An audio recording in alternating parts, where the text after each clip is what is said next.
Bueno, bueno, buenos días. Algo que quería comentar, y bueno, en este momento solamente estás tú, Giancarlo, es sobre los talleres que hemos venido desarrollando. Hay una serie de compañeros que todavía me están debiendo unos talleres. Resulta que por órdenes de la dirección general, de la coordinación académica, perdón, la dirección general en la cabeza, es necesario estar pasando lista continuamente. Y aquí hay algunos personajes que me han dicho que, pues, que no tienen internet, alguien manifestó, pero resulta que estos personajes sería bueno que se comunicaran conmigo. Tengo aquí dos personajes que no me han reportado actividades ni me han reportado asistencia. Bueno, si no pueden asistir, no pasa nada, pero al menos deben ponerse al día con las evidencias, y es con las evidencias de todo lo que estamos haciendo. Hay exactamente, bueno, una persona de estas ya se reportó, pero no tiene evidencias presentadas. Y es Angie Lorena Colmenares, Daniel Felipe Rodríguez Rodríguez y Jesús Daniel Pérez Nieto. No me han presentado ni una de las dos actividades que van al día de hoy. Y solamente Angie pudo ingresar a formación hoy, al menos ahí en el grupo dijo presente. Entonces, es importante tener en cuenta esto. Por eso estoy grabando esta sesión para que, pues cuando ellos lo vean, recuerden de que, pues hay otras personas que deben, ¿no? Hay otras personas que todavía me deben me están debiendo evidencias de estas. El video me lo están debiendo. Me deben una, dos, tres, cuatro, cinco personas no han presentado el video. Así que muy atentos porque estas cosas van para coordinación. Así que necesito pues que pongan al día. Y el taller de la semana pasada hay 1, 2, 3, 4, 5, 6, 7, 8, 9, 10, 11 personas todavía están pendientes del taller. Así que la invitación es de que pues no se dejen coger el día con esto, porque hoy también tenemos otro taller y entonces eso puede pues generarles algunas complicaciones más adelante porque les va a tocar presentar los talleres todos a la misma época. Y de todas maneras, si no hay taller o no se presentan, pues me toca reportar la falla. Sí es importante tener eso pendiente, ¿no? Que es algo que quiero pues al menos que mínimamente asistan o que se hagan ver ahí en el grupo. Entonces eso es importante, importante, importante. Entonces eso era lo referente a lo de pues al cumplimiento de de esto que estamos viendo. Hemos venido tratando un tema que es el tema de la inseminación artificial. Eh, yo quiero, antes de seguir, quisiera que pues vamos a apuntar las preguntas y vamos a hacer las preguntas al final, ¿ok? Entonces, vamos a dar toda la información, toda la charla y vamos a dejar finalmente un espacio para que interactuemos con preguntas, ¿ok? Entonces, si tengan ahí el cuaderno y el lápiz y van a apuntar cualquier pregunta que les va saliendo, por favor, pregunten, pregunten, eso sí es necesario, lo que cualquier duda. Entonces, vamos a hacer un pequeñito repaso. Recuerden que pues tenemos la última clase que tuvimos fue el 10 y hoy es 24, o sea, como el 17 fue festivo, no nos vimos. Entonces vamos a hacer un pequeño resumen de lo que hemos visto hasta ahora. Esta es. Bueno, entonces hablando un poquito de la semana pasada, logramos ver que por qué inseminamos, que es la inseminación. Hablamos de esta técnica, la transcervical, que es la más usada. Hablamos de la técnica vaginal o técnica del torito, que es muy cómoda de usar. Algo importante que hablamos que cómo se mueve el semen. El semen se transporta o se desempaca en estos recipientes que son las famosas pajillas. La pajilla, pues, necesariamente se compone, es un cilindro que vemos nosotros acá, es este cilindro, ¿cierto? De plástico. Nosotros en español le llamamos pajillas, en inglés es la transliteración de pitillo, Strauss. Eh, los mexicanos le llaman popote. Entonces, el pitillo, creo que me salí, pero un momentico.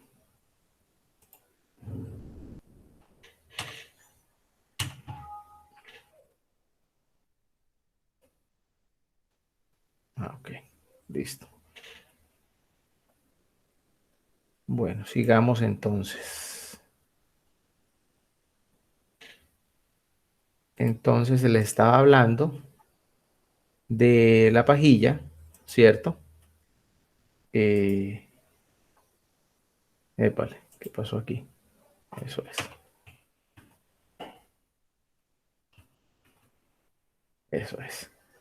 Estamos hablando de este recipiente, de la pajilla, ¿cierto?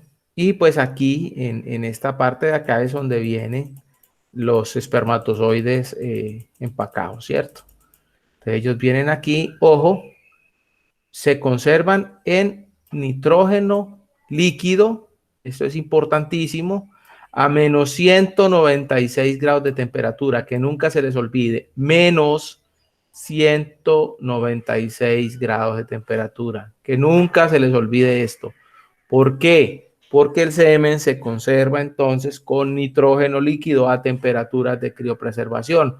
¿Dónde se conserva? Se conserva en estos tanques, ¿cierto? Estos son los tanques que necesitamos, pues que lo que nosotros normalmente operamos. Ahora, un tanque por dentro es tiene esta forma, ya lo vimos la vez pasada, ¿cierto? Entonces, pues es un tanque dentro de otro, es vacío y aquí básicamente lo que hay es nitrógeno, el nitrógeno va aquí, está adentro. Esto, lo que vemos aquí blanco, esta parte de acá, eh, lo que hace es aislar el frío que está aquí, aquí está a menos 196 y aquí está la temperatura ambiente. O sea que si estamos en Aguachica en los meses de febrero y marzo, entonces aquí está a menos 196 y aquí afuera está a 40 grados centígrados. ¿Qué es lo que permite que esto no haya un choque? Bueno, este espacio de vacío que hay aquí entre los dos medios. Recordamos entonces que el termo pues tiene estos recipientes que se llaman canastillas, que están huecos por debajo que permiten que el nitrógeno entre. Dentro de las canastillas vienen estos tubitos que vemos acá. Estos son las escalerillas aquí en la parte de arriba. Es donde nosotros las marcamos con unas tablitas que se llaman taps. Las escalerillas pues vienen con estos tubos, son los que nosotros llamamos globes, que vienen de dos maneras, globes pequeños y globes grandes. Entonces, el material de bioseguridad, pues ya le expliqué cada una de ellas, qué función tiene el guante, el guante obstétrico, la manga obstétrica, las botas que son determinantes, el delantal, el overol que es clave, el guantecito y la careta. Eso también es importante, pues las zonas de seguridad, que mínimamente pues debemos tener un brete o una manga. Entonces, si no tenemos, pues toca amarrar el animal a un palo, porque pues para inseminarlo así es muy difícil. Entonces, hasta ahí, esto es lo que yo les definía también como material intrahospitalario. Estas son las famosas fundas, ¿cierto? Que necesitamos, las toallas de papel, el alcohol y las camisas sanitarias. Entonces, hasta ahí quedamos la vez pasada. No trabajamos la parte de inseminación, de protocolos, ¿cierto?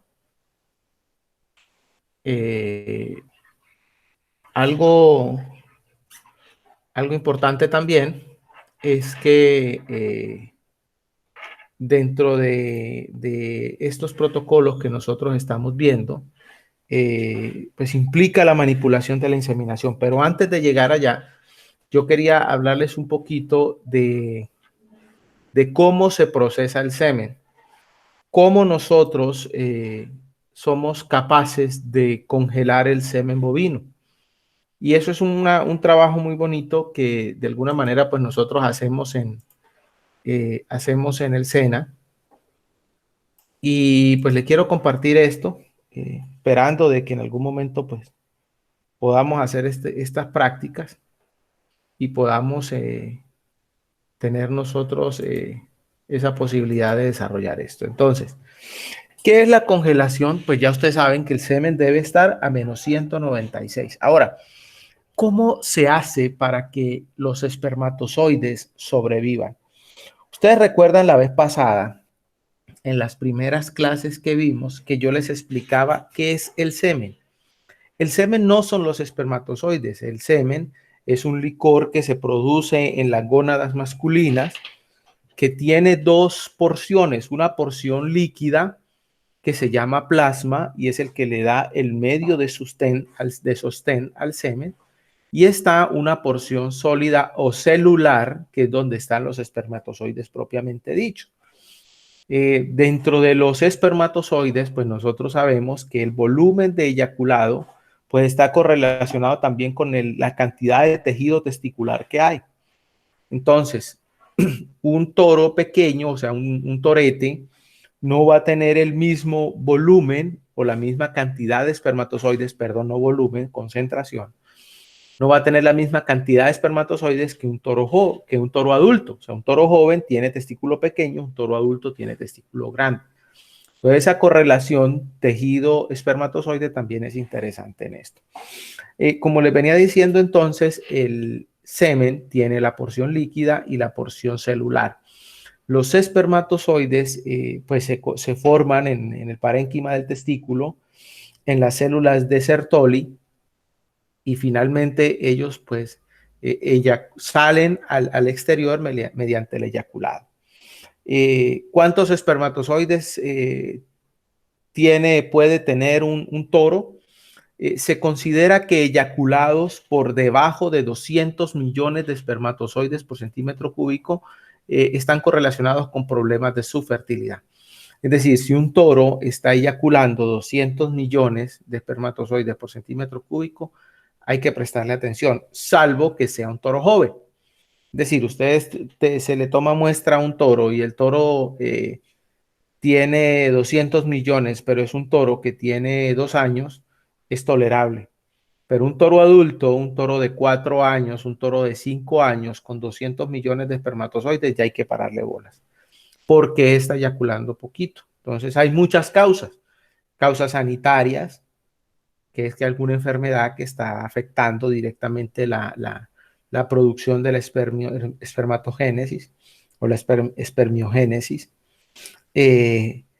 Está afectado por algún problema de cansancio, o sea, manejo, es decir, el toro está con muchas hembras y no le permiten descanso, entonces el animal, obviamente, por ese trabajo continuo, pues va a tener una cantidad baja de espermatozoides que se va a correlacionar con una baja preña. Eso es un problema de manejo.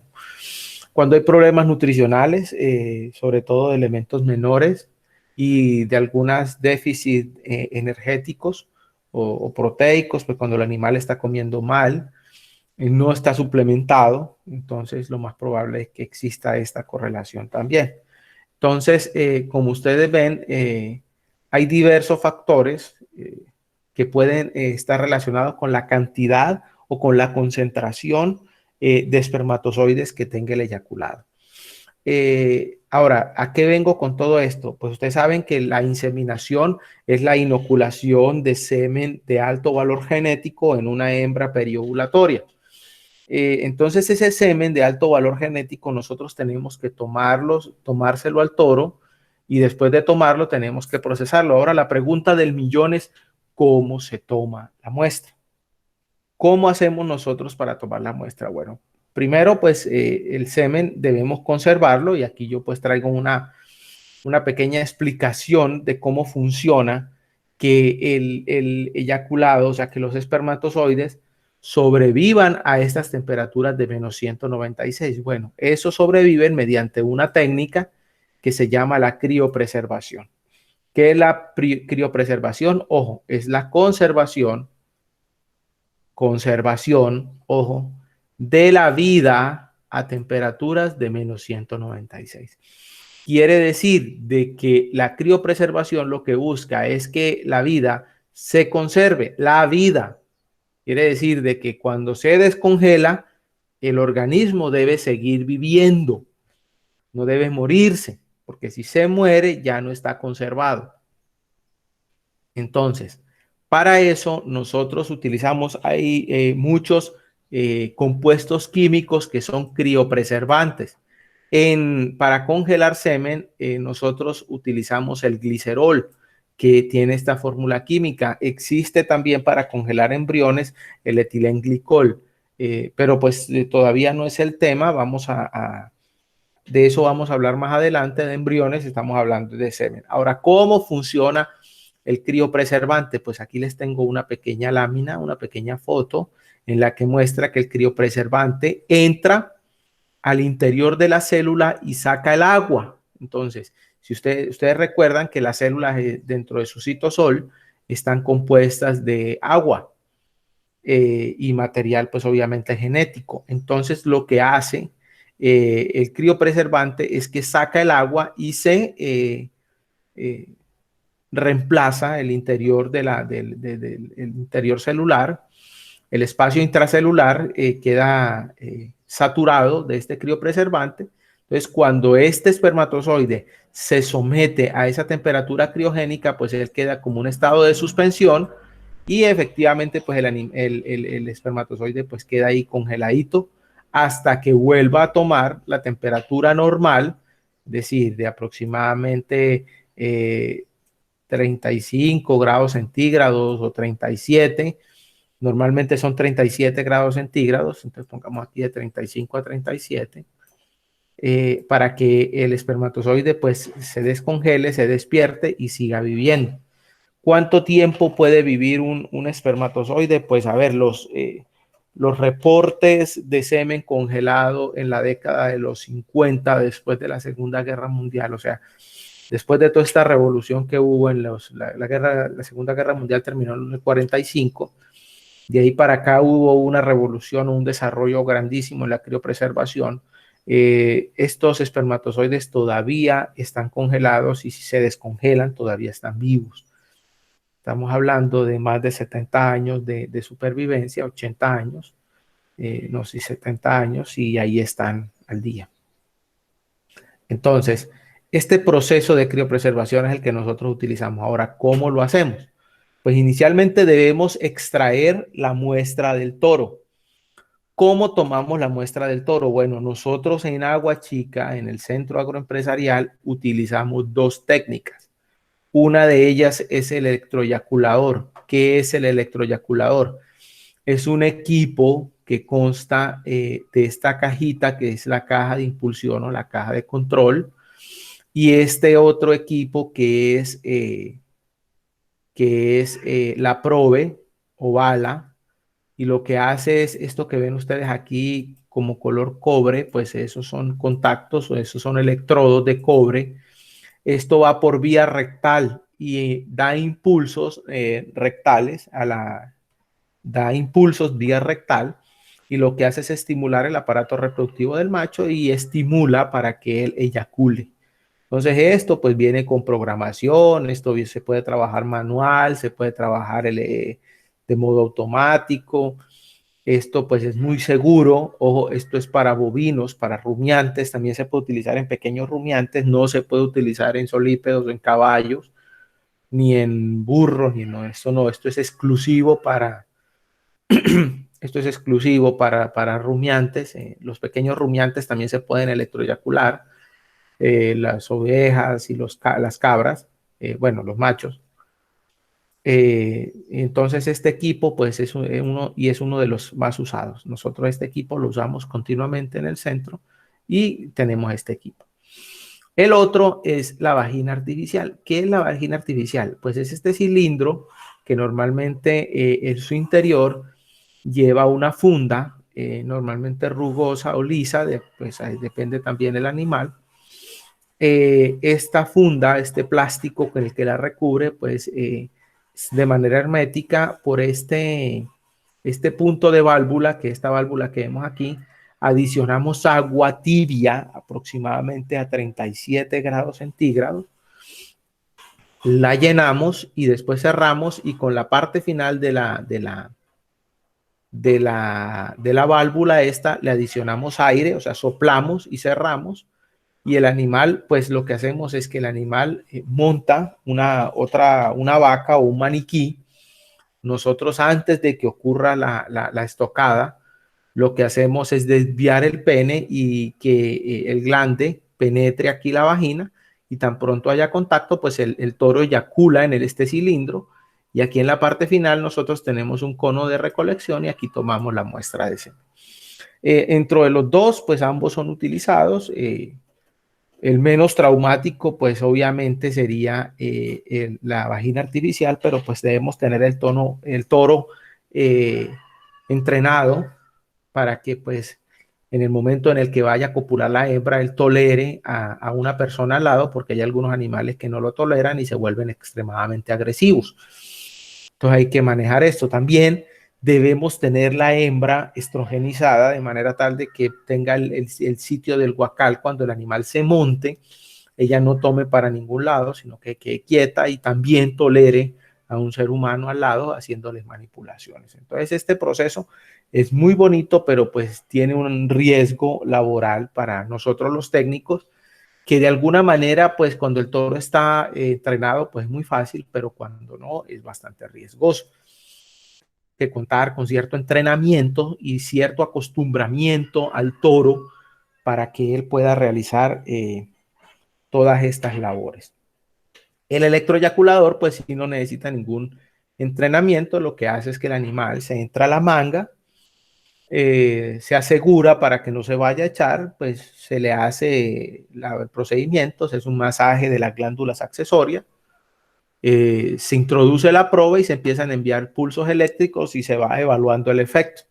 De acuerdo al pulso y al pulso enviado, pues vamos evaluando, primero sale preeyaculado y después el eyaculado pues se toma, se guarda en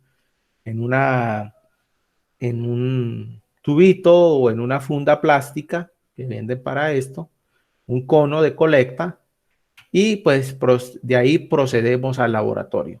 Esta foto corresponde a uno de sus compañeros de alguna de las fichas que estuvo en el centro, ya ellos salieron, creo que salieron el año pasado, o creo que fue este año, a principio de año.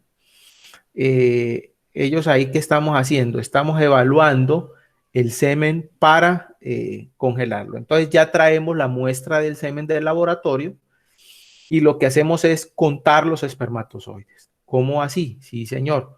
Tomamos la muestra y evaluamos cuántos millones de espermatozoides por centímetro cúbico tenía la muestra. Como les venía diciendo, toros por debajo de 200, pues primero que todo están correlacionados con algún proceso no normal. Y lo que buscamos es que tenga una alta concentración. Alta concentración son de 800 millones. Recuérdense que lo que buscamos es congelar el semen. Entonces, le hacemos aquí el conteo. Ahora ustedes me van a preguntar, ¿cómo contamos los espermatozoides? Bueno, existen varias técnicas. Una es la más cómoda, que es con un equipo que es de espectrofotometría. ¿Y eso cómo es? Pues sencillamente es un equipo en el cual nosotros le adicionamos una gota de semen a una probeta, a un tubo de ensayo, perdón, lo ponemos en el equipo y él por rayos de luz cuenta cuántos espermatozoides hay y él pues nos indica. Es un proceso pues realmente fácil, pero pues el problema son los costos de los reactivos. Cada pipetica de esas creo que tiene un valor de 15,000 o 10,000 pesos, es costoso. La otra técnica es con un equipo que se llama cámara de Neubauer o hematocitómetro. Y por una eso es una cuadrícula. Bueno, aquí no tengo unas fotos específicas, pero igual esta es la técnica que utilizamos en el laboratorio. Eso tiene una cuadrícula microscópica que tiene más o menos esta forma. Sí, se las voy a pintar aquí. Tiene más o menos esta forma, así. Y bueno, no tan torcida, más derecha, ¿no? Y lo que miramos es en el microscopio y contamos cuántos espermatozoides hay en cada uno de estos cuadritos. Cuando contamos estos espermatozoides, hacemos una fórmula matemática y automáticamente él me dice, de acuerdo al resultado de esa fórmula matemática, que pues no viene al caso explicarla si no la vamos a hacer, sencillamente es decirles cómo es, el resultado de esa me dice cuántos millones de espermatozoides por centímetro cúbico hay. Entonces, esto es una técnica que, como ustedes ven, sus compañeros la hicieron y espero que ustedes no sean ajenos a esta práctica. Después de que ya se hizo, se contaron cuántos espermatozoides, entonces procedemos a hacer la adición del diluyente. El diluyente es el criopreservante, el glicerol del cual les hablé. Existen de varios tipos en el mercado. Uno de ellos, el más usado, tiene proteína animal. ¿Y qué proteína animal es? Nosotros utilizamos la yema de huevo. ¿Por qué la yema del huevo? Porque pues eso lo que hace es esa yema de huevo tiene componentes que lo que permiten es que el diluyente, el glicerol, se acople mejor. Entonces, este criopreservante, este diluyente, nosotros lo preparamos con yema de huevo. Hay uno que es sin yema de huevo y lo que hacemos es adicionarlo. Entonces, aquí lo preparamos y después de prepararlo, pues hacemos la dilución. ¿Qué es la dilución? Pues sencillamente, de acuerdo a una fórmula matemática que me indica cuánto diluyente debo aplicarle. Eso es una fórmula sencilla que pues no viene al caso tampoco porque no le estamos haciendo. Pero pues lo que quiero comentarles es que lo que hacemos es contar los espermatozoides y de acuerdo a esos espermatozoides sabemos cuánto diluyente vamos a adicionar. De ahí hacemos la mezcla. Ahí estoy haciendo yo la mezcla con estos tubos que les estoy señalando aquí. Esto es un tubo tipo Falco de centrífuga de 50 ml. Este es tubito que está acá. Nosotros ahí hacemos la mezcla del semen con el diluyente a temperatura medio ambiente. Normalmente trabajamos, si estamos trabajando en el laboratorio, la temperatura pues debe estar estable, más o menos allá trabajamos con temperaturas de entre 16 y 20 grados de temperatura, porque el aire acondicionado debe permanecer estándar. Pues hacemos la dilución a esa temperatura. Después de que hacemos la dilución a esa temperatura, venimos a la nevera y lo estabilizamos. ¿Qué es estabilizar? Entonces tomamos un vasito de precipitado, le adicionamos agua y ustedes ven aquí ya el tubo sellado con el semen listo.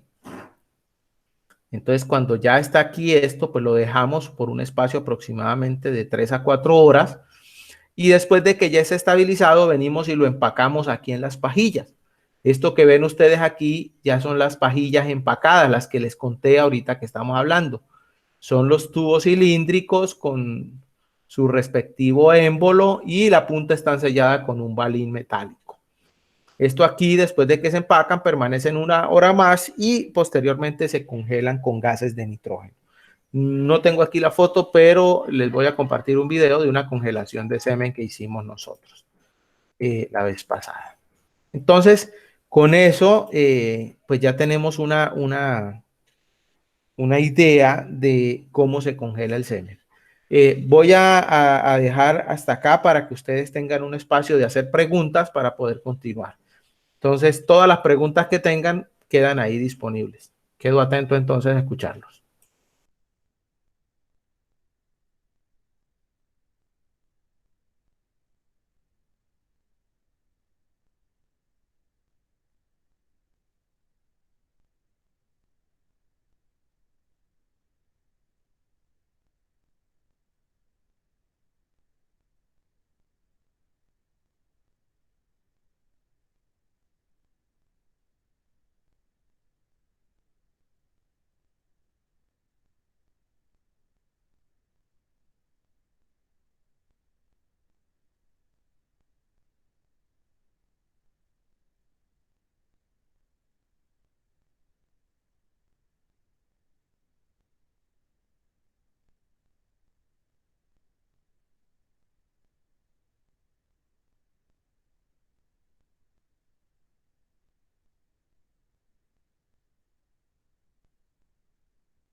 No hay preguntas, muchachos. ¿Está todo claro entonces? Instructor, muy buenos días. De parte mía, Juan, no. ¿cómo estás? Muy bien, gracias a Dios. ¿Y usted? Excelente. Entonces, ¿está todo claro? ¿Entendieron bien? ¿Saben cómo es que se congela el semen? Pues obviamente no saben, pero ya pues al menos tienen idea cómo es el proceso.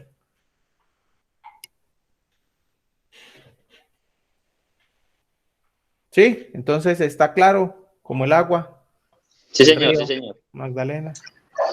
Sí, sí, sí, señor. Ah, bueno, entonces, ¿puedo continuar? Sí, señor. De Sí, parte mía, yo señor. creo que sí. Los demás compañeros no tienen más preguntas ni nada, entonces puedo continuar.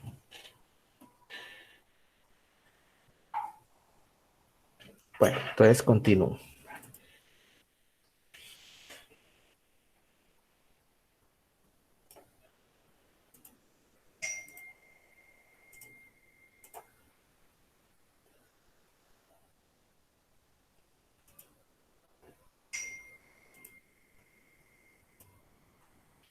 Bueno, muchachos, entonces, entendiendo cómo es que se congela el semen, cómo es el procedimiento total de la manipulación del semen, es importante entonces evaluar, ya sabemos que es semen vivo de alto valor genético viable en una hembra periovulatoria.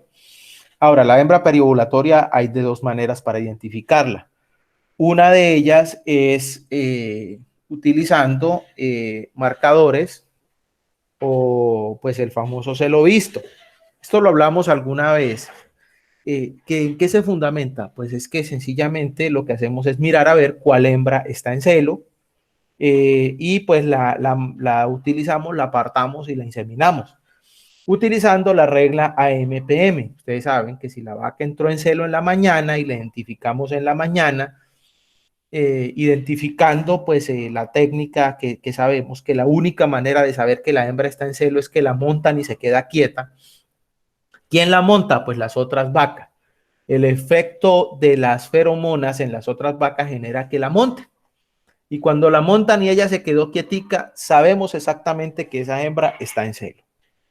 Entonces, cuando esa hembra está en celo, pues si la identificamos en la mañana, ustedes saben que el celo demora 12 horas y después del celo entra la ovulación, entonces hacemos la inseminación 12 horas después de la mañana, o sea, en la tarde. Si entró en celo en la tarde, pues evaluamos nosotros, inseminamos al día siguiente en la mañana. Es de anotar que la ovulación ocurre en las horas más frescas del día. Y las horas más frescas pues del día son en la mañana y en la madrugada y en la tardecita. Entonces, es importante entender eso también, pues nosotros los que estamos en el clima cálido, en el trópico, como lo llaman, nosotros pues tenemos unas oleadas intensas de calor y obviamente el animal pues va a buscar las horas más frescas para su ovulación. Esto está relacionado con la biología. Entonces, para eso nosotros utilizamos, pues, la manera más fácil es identificar el animal y por eso se llama técnica de reproducción asistida, porque pues obviamente el ser humano está intermediando este procedimiento.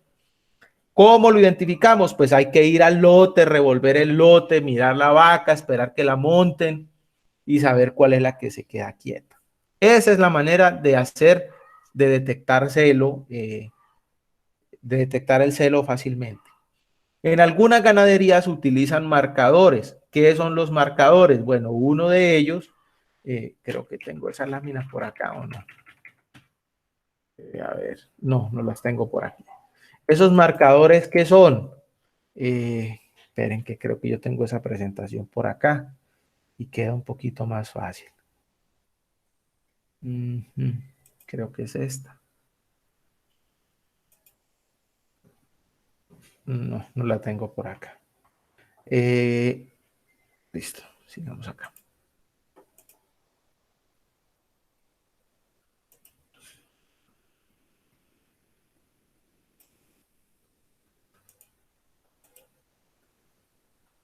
Perfecto. Listo.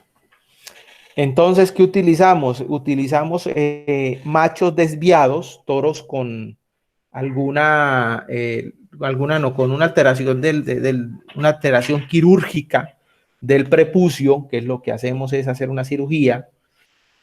Yo tengo por aquí un videíto de una cirugía que yo hice, ahorita pues les muestro la cirugía, cómo es que se hace.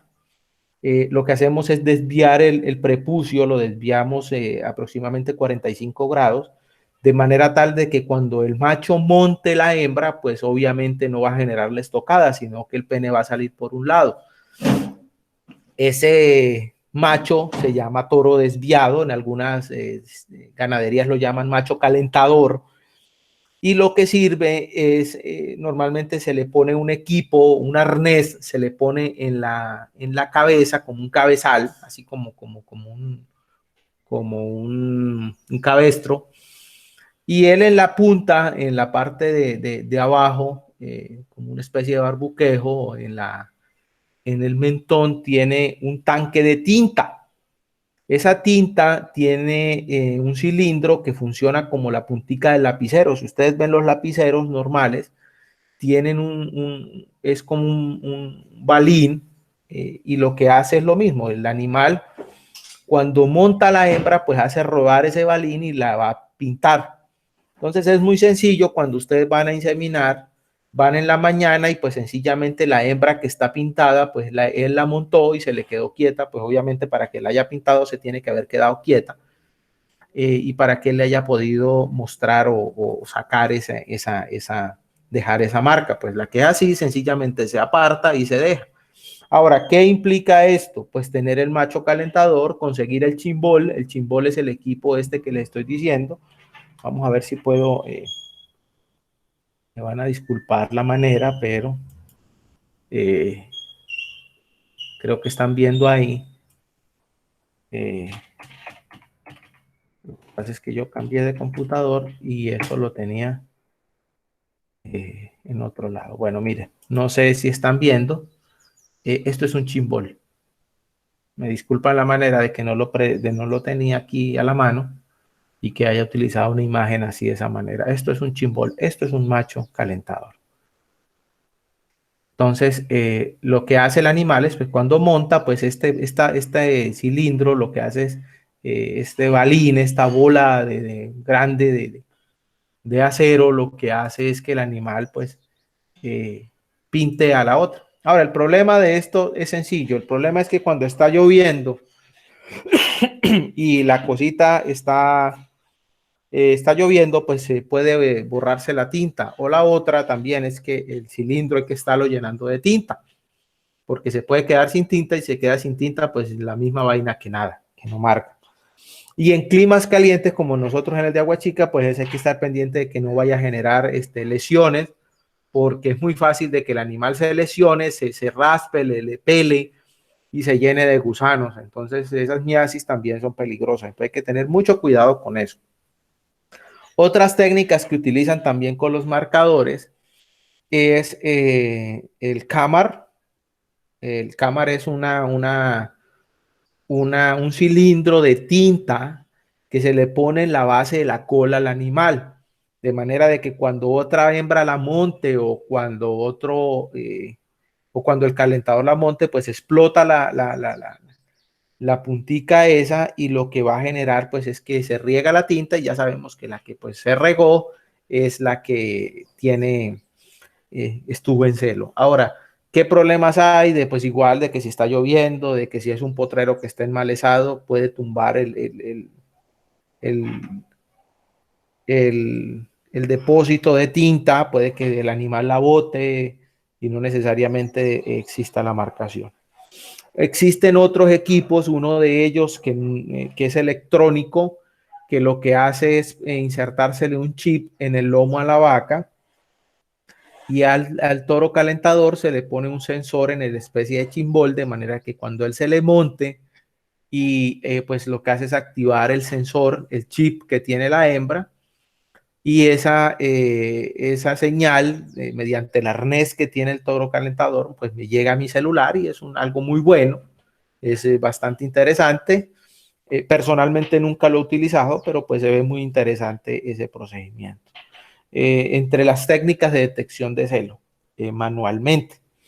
Ahora, resulta de que pues si no tengo otra técnica, me toca manipular el celo para que sea periovulatoria la hembra, y entonces ahí es donde vienen los famosos protocolos de inseminación. Esos protocolos, pues sencillamente la manipulación hormonal, valga la redundancia, de las hormonas del ciclo estral. Y sencillamente lo que hago es seguir unos pasos previamente la hembra palpada y revisada, quiere decir de que esté vacía, de que no haya ninguna alteración patológica, de que no tenga endometritis, de que no, y de que esté vacía, y de que sepamos que sea una hembra de buen valor genético. Pues entonces lo que hacemos es que el día cero le aplicamos este medicamento que vemos acá. Es un dispositivo intravaginal, funciona de manera tópica. En esta parte de acá lo que tenemos es unas puntas de silicona de bajo peso molecular con progesterona. Esta progesterona, de esto lo que hace es pues tener en contacto con la mucosa vaginal, ella se va a absorber. Ahora, ¿qué tipo de dispositivos? Existen millones en el comercio. De hecho, vamos a hacer un trabajito de eso. Y vamos a aplicar 2 miligramos de benzoato de estradiol vía intramuscular. Independientemente del peso del animal, vamos a aplicar 2 miligramos porque es la dosis necesaria. Después de esto, esperamos 8 días. Vamos a quitar el dispositivo, por eso esto entra por vía vaginal. Ustedes le ven esta colita, bueno, pues esta colita queda por fuera, lo que hacemos es alar esa colita. Vamos a aplicar 150 microgramos de clorprostenol, que es un medicamento análogo de la prostaglandina F2-alfa, y lo que va a hacer es un inductor de la luteólisis posiblemente presente.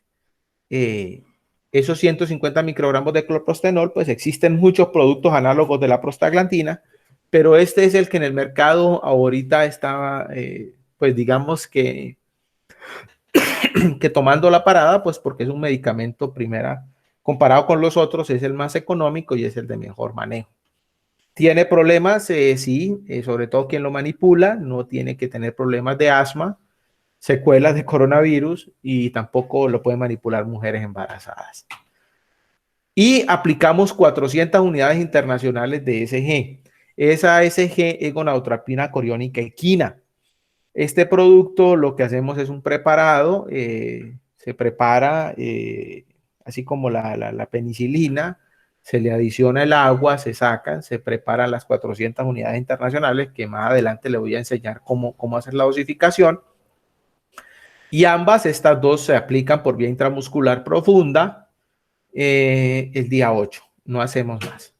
El día 9 aplicamos 1 miligramo de benzoato de estradiol, también por vía intramuscular. Y ahí, después de esta dosis, ojo, debemos tener en cuenta de que el día 10 hacemos inseminación artificial 32 horas después, ojo, de haber aplicado el miligramo de benzoato de estradiol. 32 horas después, de manera tal entonces que yo puedo manipular el ciclo y la inseminación a la hora que yo desee. Es decir, que si yo quiero inseminar a las 2 de la tarde, 32 horas antes debo haber aplicado el miligramo de benzoato de estradiol. Si yo quiero inseminar a las 6 de la tarde, entonces debo haber aplicado 32 horas antes. ¿Cómo así? Sí, señor. Si yo voy a inseminar a las 6 de la tarde, la inseminación, el benzoato, debo haberlo aplicado, 6, 24 y 8 horas más. Entonces son, ¿qué? Debo haberlo aplicado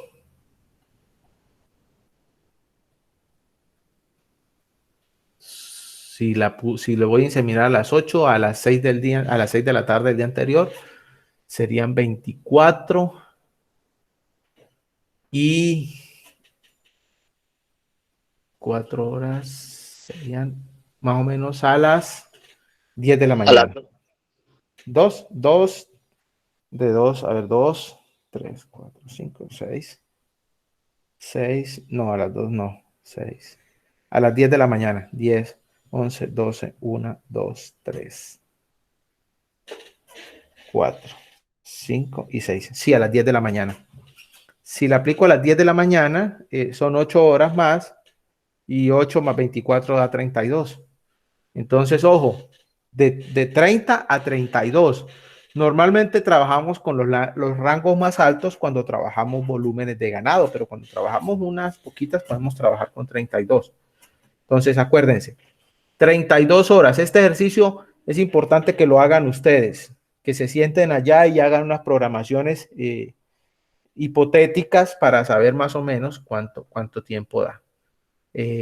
30, 32 horas. Entonces, bueno, sí, si trabajamos 30 horas para diseminar a las 6 de la tarde, tendríamos que estarlo poniendo a mediodía, 12, a las 12 del mediodía aproximadamente. Instructor, qué pena. ¿Y por qué se tiene que hacer a las 32 horas? ¿Alguna causa o algún efecto con base al benzoato de estradiol? Sí, señor. Es más o menos lo que el efecto fisiológico de la ovulación. Esta dosis de benzoato de estradiol lo que va a generar es un estímulo que va a impulsar la ovulación. Ese fenómeno tiene una duración aproximadamente de 30 a 32 horas. ¿Se puede adelantar? Sí, se puede adelantar. ¿Se puede atrasar? Sí, se puede atrasar. Pero nosotros trabajamos con 32 horas sobre todo por jugar con la viabilidad del espermatozoide y la viabilidad del óvulo. Entonces es importante tener en cuenta eso. Entonces, con esto, este protocolo que les estoy dando ahora es el protocolo base de inseminación, es el más usado. Anteriormente se utilizaban un dispositivo que se aplicaba en la oreja. Ustedes lo pueden encontrar en YouTube, pueden buscar ahí ese implante auricular, se llamaba el Crestar. Y ya el Crestar evolucionó, ya viene el Crestar, ya viene también intravaginal, ya el Crestar auricular pues no es tan cómodo, porque pues imagínense que tenía uno que tomar la vaca, meterla al corral, ponerle, donde había brete no hay problema, porque queda la guillotina, el animal, la cabeza del animal queda con la guillotina, y usted le pone la nariguera y le queda la oreja fácil, pero donde no hay brete, eso se le complicaba, entonces ese era el dispositivo auricular, mientras que el dispositivo intravaginal pues es muy fácil la aplicación. Existen otros protocolos, por ejemplo, el protocolo de prostaglandina de 2 dosis. La primera, pues se aplica el día 0, 150 gramos de clorprostenol. El día 11 se le aplica una segunda dosis y de 48 a 72 horas inseminamos. ¿Qué tan bueno es? Pues no es tan eficiente el protocolo porque pues obviamente aquí lo que estamos jugando es con las luteólisis, es decir, previamente debemos asegurar que la hembra esté funcionando muy bien y los porcentajes en esto pues son realmente muy bajos. Normalmente estas dosis, estos protocolos son utilizados para transferencia de embriones y tienen pues otras implicaciones que más adelante vamos a ver. En ese sentido, entonces, muchachos, dentro de lo que nosotros encontramos o podemos definir como protocolos de sincronización, lo que buscamos es procedimientos hormonales que me vayan a permitir manipular el ciclo estral de manera tal de que yo pueda hacer a la hora de que yo quiera y no es a la hora que la vaca fisiológicamente lo tenga. Entonces, no sé si me hice entender todo este proceso de sincronización, muchachos. No sé si fue claro, no sé si tienen otra pregunta, tienen algo que decirme referente a eso.